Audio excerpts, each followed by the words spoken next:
দাঁড়াও, হাতে হেলমেট কই?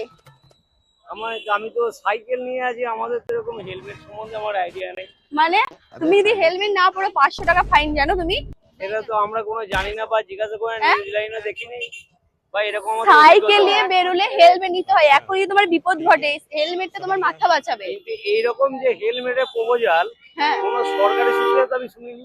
এই নতুন চালু হয়েছে, তুমি জানো না? না, আমরা আসলে ইলেকট্রিক সবাই লাইনে কাজ করি, সেই পারপাসে আমাদের হেলমেট আছে। সাইকেল নিয়ে যাচ্ছ, তুমি মাথায় হেলমেট নাওনি, তার জন্য তোমার 500 সাইকেলটা টাকা যে ফাইন। বিক্রি করেছে রেজিস্ট্রেশন নাম্বার আছে।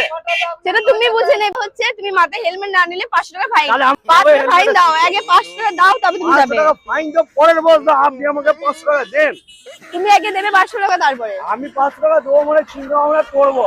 না না, যাই যাবে না এখান থেকে, হ্যাঁ? যাই যাবে না, সাইকেল রেখে চলে যাও। টাকা দাও তবে যেতে পারবে। না 500 টাকা, 5 টাকাও না, আমাকে প্রপোজাল দেখাবে।